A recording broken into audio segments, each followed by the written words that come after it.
কোনটি গেছি বাবা এখন তুই আয় তো বাটাম ফাটামো আয় বাটাম ফাটিয়ে দিবি এবার লক্ষ লক্ষ টাকা মানুষ দেবে ডক্টর ইউনূস আজকে ফেসবুকে দিয়েছে মানুষের টাকার অভাব নাই মানুষের খালি বুদ্ধির অভাব কথা কিসের অভাব ডক্টর ইউনূস 1 ঘন্টা বক্তৃতা দিলে 75 লাখ টাকা পায় ফি বিদেশত আর আমরা 3 ঘন্টা চিল্লে মরে যাচ্ছি 40,000 টাকা চাইলে ওই 14 খনি খায় ডক্টর ইউনূস সারা পৃথিবীর মধ্যে এখন এশিয়া মহাদেশের মধ্যে সর্ববৃহৎ একটা সরকার যাকে দেখলে জাতিসংঘের নেতাও লেপে ওঠে মোদি সিংহে দল বললে লেপে উঠছে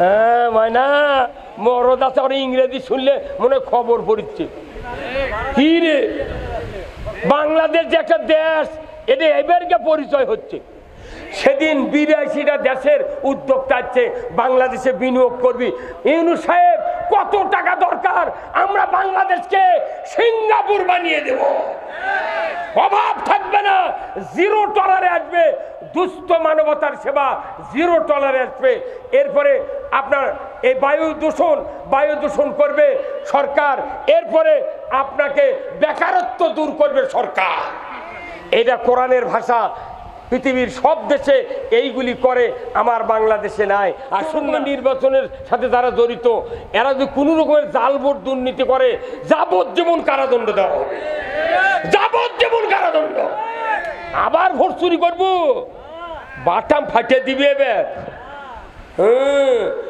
2018 সালে 30শে ডিসেম্বরের ভোট 29শে ডিসেম্বরের রাত্রে যারা দিছে কিয়ামতের দিনে একজনও জান্নাত যাবে না বাটাম ফাটা ফেলে দিবে এর কেন এই চেয়ারম্যান পাতে 14,000 ভোট আর আরেকজন পাতে 4,000 ভোট ওই 14 লেদা 4 দিচ্ছে 4 লেদা চেয়ারম্যান দিচ্ছে আজকে যদি বিএনপি যদি 140টা সিট পায় আর ইসলামী দল 12-14টা মিলে যদি 159টা সিট পায় ওনারা বলে 139 আর এরা মোট গোষ্ঠী মিলে 159 এই দুই গ্রুপ মিলে যদি ইসলাম কায়েম করে এ দেশে মানুষের অভাব অনাটন দুঃখ কষ্ট কিছু থাকবে না কিন্তু যদি এরা যদি টানাটানি করে কি করে টানাটানি সেগুলো আইন কায়েম যদি করে হাওন আঙ্কেল 4টা নাইকেলে ঘুরবে বারে কেরে হাওন আঙ্কেল কোনটি গেছি বাবা এখন তুই আয় তো বাটাম ফাটামো আয় আজই করছে এই কথাগুলি কি বিএনপিরা শোনে না আজকে বিপ্লব কুমার আজকে ফেসবুকে দেখলাম বলেছে জামাত বিএনপি আমাদের শত্রু কি কথা রে বিএনপি শত্রু এরা বিপ্লব কুমার ফেসবুকে দিচ্ছে আজকে দেখলাম ওরা যেটি আছে ওটি থেকে ফেসবুকে ছাড়িচ্ছে হয় না মনিরুজ্জামান ডিএমপি কমিশনার ছিল দুনিয়ার জঙ্গি নাটকের মাস্টার মাইন্ড এই ভাই কতক্ষণ নাকি ভাই আপনি কোন গ্রুপে থাকেন বাটাম ফাটাবি আপনার হ্যাঁ কথা ঠিক কিনা আল্লাহর আইন দরকার কথা ঠিক কিনা আমরা কোরআন পড়ে দেখেছি খালি নাম যখন দেওয়ার আইন সরকার করে দিবি রাতের 3:30টায় বেনামাজির বাবা মা বেনামাজির স্ত্রী ডাক দে কবি তোমার কি 14 শিকড় দেওয়ার আশা আছে তুমি কি জরিমানা ডেলি দিতে পারবে এতগুলো টাকা যদি পারো শুয়ে থাকো না পারলে ওযু করে মুয়াজ্জিনক ডাকেলে তুমি জুম্মাত চলে যাও আজান লাগবে না বেনামাজিরই ডাকে তুলবি কই যে এমনি ভোটের সময় লেগেছে অমুক নেতার চরিত্র ওরে গরিবের বন্ধু সমাজসেবী আবার 1800 টাকা দেয়া 6 ধারা চাউলের কাঠ বেচে এইগুলি চেয়ারম্যানের দায়িত্ব এদেশে ইসলাম বিজয় হয় একটা করে ইউনিয়নে যদি 306 ধারা চাউলের কাঠ পায় তাহলে 300টা বস্তা চেয়ারম্যান কিনবে ওখানে লাল কালি দিয়া সাদা বস্তার উপর প্রত্যেকটা কার্ডের মালিকের নাম থাকবে মেম্বরকে বলবে 6 টাকার চাউল মাপে দিলাম মিটার দেয়া তুমি ভ্যান ভাড়া দিলাম আমি তুমি বাড়ি বাড়ি পৌঁছে দেবে একটা চাউল যদি সারোগে খায় তোমার পাচার চামড়া থাকবে না সুষ্ঠুভাবে চাউল দেবি বাড়ি বাড়ি আর ওই মেয়ে মনে যাচ্ছে চাউল লিভার ভ্যান অ্যাক্সিডেন্ট করে কোনটা ভাঙ্গে পাও ভাঙ্গে দা পুঙ্গু হয়ে বসে আছে ওর 6 ধারা চাউল দিয়ে কি লাভ হলো হ্যাঁ আজ থেকে 1500 বছর আগে ভাই কি বেদার হচ্ছেন আপনারা? হ্যাঁ হ্যাঁ, আজ থেকে ১৫০০ বছর আগে আল্লাহর নবীর একজন সাহাবী আবু বকর সিদ্দিক রাদিয়াল্লাহু তাআলা আনহুর মৃত্যুর পর একজন মানুষ অর্ধেকটা পৃথিবীর বাদশাহী চালালেন। জোরে বলুন ঠিক কিনা? তার নামটা কি? উমর ফারুক। আমার ভাইরা, এত শক্তিশালী বাদশা ছিলেন, আমির ছিলেন। পৃথিবীর ইতিহাসে দ্বিতীয় উমর বলে আর একটা শাসক সেনাই। উমর ফারুক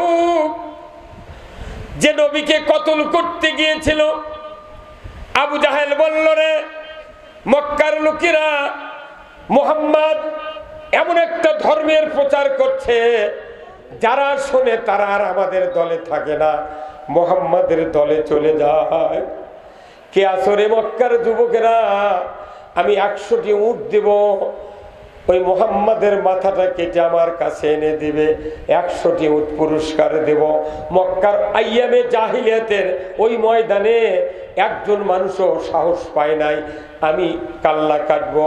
হঠাৎ করে দ্বীপ্রহের সময়, ঠিক 11টার সময়, ওমর ফারুক, যিনি উমর ইবনুল খাত্তাব নামে পরিচিত, এই যুবক 26 বছর পর্যন্ত কুফরি মতবাদ লালন করে কাফেরে পরিণত হয়েছিল। এই মানুষটা তরবারি খাপ থেকে উঁচিয়ে আবু জাহেলের সামনে দাঁড়িয়ে বলল, রে নেতা, তুমি যদি কথা ঠিক রাখো 100 উট পুরস্কার দিবে। আমি উমর নিমিষের ভেতরে আব্দুল্লাহর বেটার মাথা কাটতে পারবো। নাউজুবিল্লাহ। বিশ্ব নবী, যার চেহারা দেখলে ঈমান আনার পর নবীজির চেহারা যদি কেউ দেখে, আমার রাসূল বলেছেন ওই মানুষটার জন্য জাহান্নামের আগুন হারাম। ঈমান আনার পর যদি নামাজ না পড়ার টাইম হয়, 11টার সময় ঈমান এনেছে, আর সে যদি রসুলের চেহারা দেখলো এক নজর, আর মারা গেল 11:30টার সময়, আমার রাসূল বলেছেন ওই মানুষটার জন্য জাহান্নামের আগুন হারাম। কি মানুষ চেহারা দেখলি জাহান্নাম হারাম, সেই মানুষের কাল্লা কাটবি কে? উমর বলছে, তুমি 100 উট দিবে, আমি কাল্লা কেটে ফেলে দেব। আবু জাহেল বলল, রে উমর, রে উমর, আমার পক্ষ থেকে ওয়াদা ফাইনাল, তুমি যাও, যাও রে উমর, যাও, মুহাম্মাদের মাথাটা কেটে আমাকে দিয়ে দাও। এত আক্রোশ, এত হিংসা, যে মানুষটাকে আলামিন বলা হলো, যে মানুষটাকে আমানতদার বলা হলো, যার বংশের উপর দামি বংশ নাই, মক্কার অশিক্ষিত মানুষেরা যাকে বিশ্বাসী খেতাব দিল, এই মানুষটা যখন নবুয়ত পেল, ওই মানুষটার কাল্লা কাটার জন্য 100 উট পুরস্কার ঘোষণা করলো আবু জাহেল। উমর স্বীকার হলো, আমি কাটতে পারবো। আবু জাহেল বলল, আমার ওয়াদা ঠিক, ফাইনাল। তরবারি নিয়ে উমর যায়, দীপ্ত কণ্ঠে, সূর্য চিকমিক করছে, তারকা নাই দিনের বেলা, দীপ্রের সূর্যের কারণে চকচকে তরবারি এত চকচক করছে সূর্যের কিরণের কারণে, হাতে নিয়ে যায়, হন হন করে মক্কার আব্দুল্লাহর বেটা মুহাম্মাদের দিকে যায়। প্রতিমধ্যে দেখা হলো নঈম নামের ব্যক্তি। উমর রে, এ উমর, তোমার গতিবিধি তো ভালো না, এত ঊর্ধ্ব শ্বাসে তুমি কোথায় যাও রে উমর? উমর বলে, আমার রাস্তা ছেড়ে দাও, আমাকে সময় লস করো না, আমি যাচ্ছি আব্দুল্লাহর বেটা মুহাম্মাদের মাথা কাটার জন্য। ভাই আমার, উমরের কথা শুনে নঈমের কলিজা থরথর করে কেঁপে উঠল, গায়ের পশম শিহরে উঠে। নবীজির কাল্লা তুমি কাটবে রে উমর, আমার বিশ্বাস হয় না রে উমর, তুমি যে কাল্লা কাটবে আমার বিশ্বাস হয় না। উমর বলে নঈম রে রাস্তা ছেড়ে দাও, আমি তীব্র গতিতে গিয়া মুহাম্মাদের মাথা কেটে এনে আবু জাহেলের হাতে দেব। নঈম বলে উমর রে তুমি শান্ত হও, তোমাকে একটা খবর আমি তোমার কানে পৌঁছায় দেই। বলে কি খবর? তুমি তো মুহাম্মাদের মাথা কাটবে, একটু পরেই কাটো, তোমার বোন আর ভগ্নিপতি ওই মুহাম্মাদের কালেমা পড়ে মুসলমান হয়ে গেছে। এই মাত্র তোমার বোন ফাতেমা তোমার ভগ্নিপতির বাড়ির কাছ দিয়ে আমি আসলাম রে উমর, তারা কি যেন তেলাওয়াত করছে রে উমর, তুমি যার কাল্লা কাটবে তার পরিমাণ এনে তোমার বোন আর ভগ্নিপতি মুসলমান হয়ে গেছে উমর, তুমি নিজের ঘর সামলাও, মুহাম্মাদের কাটলা তুমি কাটতে পারবে না। মুহাম্মদ আল্লাহর সিলেকশনকৃত নবী, খবরদার খবরদার দুঃসাহস করিও না। ওমার বোন ভগ্নিপতির কথা শুনি রাস্তা বাইপাস করে বোন ভগ্নিপতির বাসার দিকে ঊর্ধ্বশ্বাসে চলে যাচ্ছে। রাগ করে আমার বোন আর ভগ্নিপতিকে আমি বুঝাই দেব কালেমা কেন তুমি পড়লে। এইভাবে উনি হনহন করে চলে যাচ্ছে। ভগ্নিপতির বাসার নিকটবর্তী হতে না হতে ভেতর থেকে কোরআনুল কারীমের একটা আয়াত ওই উমর ফারুকের কানের ভেতরে পৌঁছে দিলেন কে? উমর ফারুক বোন ভগ্নিপতির বাড়ির কাছে যেতে না যেতেই সূরা তোহার 124 নম্বর আয়াত উমরের কানে পৌঁছে দিলেন আল্লাহ। আয়াত বোন পড়ছে ওমান আরাদান যিকরি ফাইন্না লাহু মাইশাতান দানকা ওয়া নাহশুরুহু ইয়াউমাল কিয়ামাতি আমা। আল্লাহর কোরআনের এই আওয়াজ যখন উমরের কানে পড়ে গেল, আরবের লোক আরবির অর্থ বোঝে, সাথে সাথে উমর বুঝতে পারল এই আল্লাহর নামের স্মরণ, আল্লাহর নামের উচ্চারণ যখন কেউ কানে পড়ে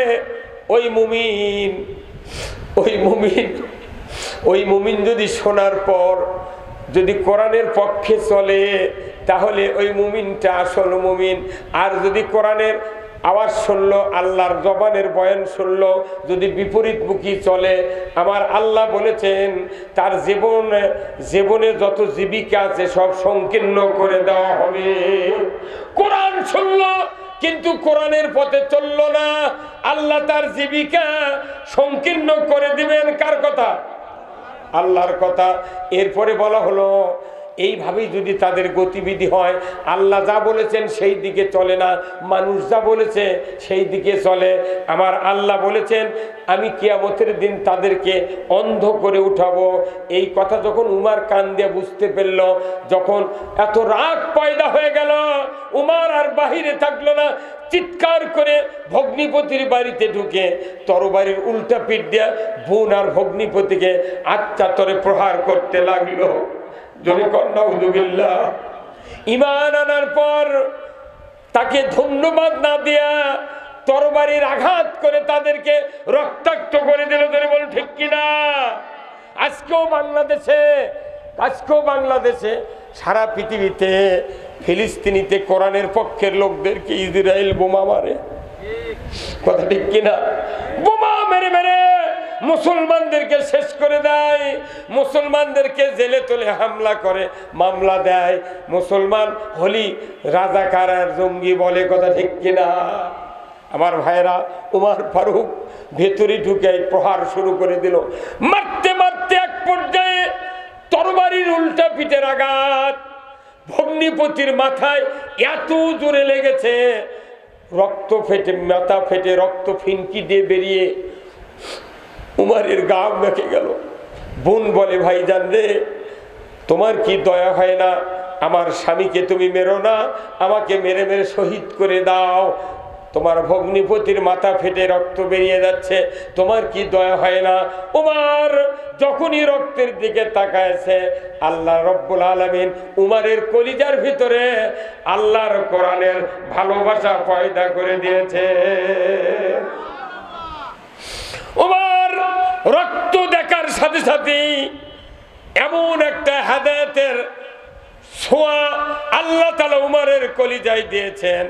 উমার সাথে সাথে বলে, বোন রে, ভুল করেছি রে বোন রে, তোমরা কি পড়ছিলে আমাকে দেখাও না, একটু দেখাও না। বোন ফাতেমা বলে, ভাইজান তুমি তো আমার বড় ভাই, কিন্তু শোনো, তুমি তো নাজাসাত, তুমি তো মুশরিক, তুমি তো অপবিত্র, তোমার হাতে পবিত্র খণ্ডটি দেওয়া যাবে না, তুমি গোসল করো, পবিত্র হয়ে আসো, তোমাকে খণ্ডটি দেওয়া হবে। খণ্ডটি দেওয়া হলো। গোসলের পর উমার, আরবের লোক, আরবি ভাষা পড়তে পারে, ফুটল রে ফুল, জোরে কন্যা মারহাবা। কোরআনের ঘ্রাণ উমারের নাক দিয়ে ঢুকাই দিয়েছেন কে? উমার ফারুক। আহা হা, বন্যে দেরি করো না, দুলাভাই দেরি করেন না, তাড়াতাড়ি করে নিয়ে চলেন। দ্বীপ্রহের একটু বাকি রয়েছে, 1 ঘন্টা চলে যাচ্ছে। উমার রসুলের দরবারে, সাহাবারা রসুলকে ঘিরে নিয়ে বসে প্রোগ্রাম করছেন। উমার তরবারি নিয়ে সামনের দিকে যাচ্ছে, সাহাবারা দাঁড়িয়ে গেলেন, হুজুর ওই তো উমর ইবনুল খাত্তাব আসতেছে, কয়েকদিন হলে জপবানা চলছে, সে নাকি কাল্লা কাটবে আপনার। ওগো রসুল, আমরা দাঁড়িয়ে গেলাম, আপনি সামনে দাঁড়ান, আমাদের পক্ষে 1 ফোঁটা রক্ত থাকা পর্যন্ত উমারকে আপনার কাছে আসতে দেওয়া হবে না। সব দাঁড়িয়ে গেলেন। রসুল বললেন, উত্তেজিত হয়ে না, একটু ধীরাও ধীরাও ধীরাও। না হুজুর, হয়তো কাউকে হত্যা করবে, আর আপনাকে তো টার্গেট, আমরা মরে যাব, তারপর আমরা মোকাবেলা করব, কিন্তু আপনার কাছে আসতে দেব না। রসুল সামনে দেয়, রসুলকে বাধা দেয়। ওমর আসছে, হুজুর যাওয়া যাবে না। এমন সময় আল্লাহর রসুল আকাশের দিকে নজর করলেন। আল্লাহ বুঝতে পারলেন আমার হাবিব আমার তরফ থেকে খবর চায়। আল্লাহ বানিয়ে দিলেন, জিব্রাইল যাও রে জিব্রাইল যাও, আমি তোমাকে হুকুম দিয়ে দিলাম, গত রাত্রিতে, গভীর রাত্রিতে আমার হাবিব আমার কাছে দোয়া করেছিলেন, আল্লাহ এই মক্কাতে 2 জন ব্যক্তি আছে সবচেয়ে ক্ষমতাধর, সবচেয়ে শক্তিশালী। এই 2 জন মানুষের ভিতর একজনের নাম হলো উমার, আর একজনের নাম হলো আবুল হাকাম। এই আবু হাকাম আর উমর ইবনুল খাত্তাব, এই 2 জনের মধ্যে একজনকে আমার দলে আপনি দিয়ে দেন। রে জিব্রাইল, তুমি জানো না, আমি গভীর রাত্রিতে শুনেছি, দেখেছি নবী আর্তনাদ করছে, মক্কাতে টেকা যাচ্ছে না, তার সাহায্যের জন্য 2 জন মানুষের নাম ধরে দোয়া করেছে, উমরকে আমি কবুল করেছি রে। জিব্রাইল যাও। উমর যাচ্ছে তরবারি নিয়ে, সাহাবারা যেন উত্তেজিত না হয়, উমরকে নবীজির সামনে যাওয়া পর্যন্ত যেন রাস্তা করে দেয়। উমরের এই তরবারি, উমরের এই শক্তি, ওই দাপট আজকে ইসলামের নিচে বিক্রয় করে দেওয়া হবে। জোরে কন্যা মারহাবা। আল্লাহ রসুল সাথে সাথে বললেন, ও আমার সাহাবীরা, খবর এসে গেছে। জিব্রাইল এইমাত্র বলে দিলেন আমাকে যে গত রাত্রিতে দোয়া করেছিলাম 2 জন ব্যক্তির জন্য, আমার দলে দেওয়ার জন্য, আল্লাহ উমরের নাম আমার জন্য কবুল করেছে। ও আমার সাহাবীরা, রাস্তা করে দাও, উমর যেন আমার কাছে আসে, উমর সামনে আসার জন্য রাস্তা করে দাও। আল্লাহর নবীর কথা শোনা মাত্রই সাহাবারা রাস্তা করে দিলেন। ডান হাতে তরবারি নিয়ে রসুলের সামনে উমর দাঁড়িয়ে গেল। আল্লাহর নবী ডান হাত দিয়া বাম হাত ধরার পর এমন ভাবে চিৎকার করলেন, উমর এইভাবে তুমি কতদিন থাকবা? একটা ধমকের সাথে সাথে উমরের হাত থেকে তরবারি পড়ে গেল। উমর তরবারি উঠে বললেন, ইয়া রাসূলুল্লাহ, ইয়া হাবিবাল্লাহ, যে তরবারি ইসলামের দুশমন ছিল, যে তরবারি মুসলমানের শত্রু ছিল, যে তরবারি নবীর দুশমন, কোরআনের দুশমন ছিল, এই তরবারি আর কারো দুশমনি করবে না। এই তরবারি এখন চলবে ইসলামের শত্রুদের বিপক্ষে। ধরে বলেন ঠিক কিনা? হুজুর গো, বুঝতে পারি নাই, 26 বছর জীবন শেষ করে দিয়েছি, আপনি হাতটা দিয়ে দেন, আমি হাতে হাত দিয়ে কলেমা পড়ে মুসলমান হয়ে যাব। জোরে কন্যা মারহাবা। বেলা 11:15টার সময় উমর ফারুক ঈমান আনলেন। এইবার 1:15টার সময় জোহরের আযান। নবীজিকে বললেন, ইয়া রাসূলুল্লাহ, আপনি কোনোদিন মক্কার ঘরে আযান দিতে পারেন নাই, একদিন সন্ধ্যার সময় আপনি একটু নামাজ পড়ার জন্য কাবার চত্বরে গিয়েছিলেন, আপনার মাথার উপরে উটের পচা ভুঁড়ি আবু জাহেল তুলে দিয়েছিল, আপনার কন্যা ফাতেমা যদি সরায়া না দিত, আপনি সেই দিন শ্বাসরুদ্ধ হইয়া মারা যেতেন। ইয়া রাসূলুল্লাহ, আমি উমর ঈমান এনেছি, মাত্র 11:15টার সময় 1টায় জোহরের আজান হবে, নামাজ আদায় করব। হুজুর গো, আমি তরবারি নিয়ে সামনে যাব, আপনি আমার পেছনে পেছনে সাহাবীদেরকে নিয়ে আসেন, দেখি কোন বাপের বেটা আমার কাছে আসে। আমি উমার ওয়াদা দিচ্ছি, আমার তরবারির কাছে যদি কেউ সাহস করে আসে, সেজন্য স্ত্রীকে বেদবা করে আসে, কেউ যদি আসতে চায় সন্তানদেরকে এতিম বানায় দেন, আমার কাছে হাজির হয়। 2.5 ঘন্টার মুসলমান, কি শক্তি! আর 70 বছর হলে মসজিদ ইমামের পাশে নামাজ পড়ছে, সুদে করে টাকা দেশের মোট মোট খাচ্ছে, উনি একবারও টো শব্দ করে না। কি সাহস! রসুল করছে বাপরে আমি ওই গন্ডগোল করবো না, বা ওই মক্কার ঘরত যা আবার মারামারি কে করবি, করছে হুজুর আপনি আবার করছেন, আসার সাহস পাবে না। আমি উমার তরবারি আর মৃত্যু পর্যন্ত খাপে ঢুকাবে না, আমার তরবারি উঁচুতে থাকবে। আল্লাহু আকবার। ওই দিন থেকে উমারের তরবারি কোনদিন আর খাপে ঢোকেনি। আল্লাহু আকবার। সেই উমার কি দিয়ে দেশ চালাছিলেন? আল্লাহ রসুল বললেন লা বাদা নাবিয়া, আমার পরে নবী আসবে না। যদি নবুয়ত দেওয়া হতো লাউকানা উমার, উমারকে নবুয়ত দেওয়া হতো। কথা কোন দেখা? আজকে যারা ধনী লোক আছেন তারা যদি ইসলামের পক্ষে আসেন, কিয়ামতের দিন উমারের সাথে তারা জান্নাতে থাকবে। কিন্তু ধনী লোক আসতে ভয় করে, কয় না বা এখন ইসলামী দলের ঢোকমো, যদি ওরা ক্ষমতা না যায়। না, উমার ফারুক কইতে হুজুর চলেন আমি সামনে যাব। তখন উমার ফারুক সামনে একা একা যাচ্ছে, আর রসুলক মাঝখানে নিয়ে সাহাবারা গোল হয়ে হেঁটে যাচ্ছে। এর মধ্যে আবু জেলের গোষ্ঠীরা ওই হাতিমে বসে আছে, ওর ক্লাব আছে না, ওই হাতিমত বসে আছে। তখন আবু জেল নেতা করছে, কেরা নেতা? আব্দুল্লাহ বেটা মোহাম্মদ মাথা কাটপি তো অগডা কেলি আছে গা, করছে এটি এনে কাটপি। মানে নেতা কি বুদ্ধি চাপা মারিচ্ছে, করছে এটি এনে কাটপি। আচ্ছা কাটুক। কিছুক্ষণ পর উমার সাহাবী সব মাতাবে চলে গেলেন। তখন তো মিনার ছিল না, মসজিদটা উঁচা ছিল না, শুধু ছাপা মারা পাহাড় ছিল। মক্কার মাতাবের ডানে বামে এবং সামনে পাহাড় ছিল। এই পাহাড়ের একটা পাদদেশ থেকে উঠলেন উমার। উমার বললেন রসুল আমাকে অজু করার ব্যবস্থা করে দেন। সাহাবারা অজু করে দিলেন। উমার বললেন আপনার 4টে কথা আমি বলবো, শুধু আল্লাহর নাম নেব আর আপনার নাম নেব, তাহলে বুঝবেন এটা মাগরিব বা জোহরের আযান। ওই দিন থেকে সিগন্যাল দিল উমার ফারুক আল্লাহু আকবার বলে যে তাকবীর দিয়েছে। তখন মক্কার ওই আবু জেলের সেলাসা মুন্ডারা করছে নেতা এটি এনে বলে কাটপি, তুই এই যে গলার আওয়াজ শুনেছি, এটা তো উমারের আওয়াজ। আরে মসজিদ দখল করলো রে সরে, আরে সান্দিরক বাধা দি।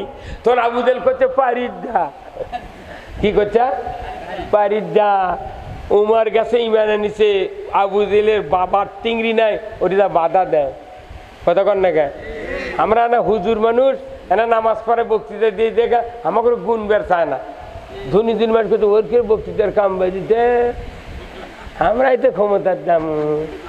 যা যা ভাই যা, কে মানা করে দেয়? আরে ক্ষমতা আছে জনগণের হাতত। আর চিন্তা করেন না যে বাংলাদেশের দিনের ভোট রাত হবি। এইবার ভোটের আইন হবি, সংস্কার হবি, যত ভোটারের অফিসার আছে, রিটার্নিং অফিসার, যত রকমের নির্বাচনের সাথে যারা জড়িত, এরা যদি কোনো রকমের জাল ভোট দুর্নীতি করে যাবজ্জীবন কারাদণ্ড দেওয়া হবে। যাবজ্জীবন কারাদণ্ড। আবার ভোট চুরি করবো, বাটাম ফাটিয়ে দিবে এবার। 2018 সালে 30শে ডিসেম্বরের ভোট 29শে ডিসেম্বরের রাত্রে যারা দিছে, কিয়ামতের দিনে একজনও জান্নাত যাবে না, বাটাম ফাটা ফেলে দিবে। এর কেন এই চেয়ারম্যান পাতে 14,000 ভোট, আর আরেকজন পাতে 4,000 ভোট।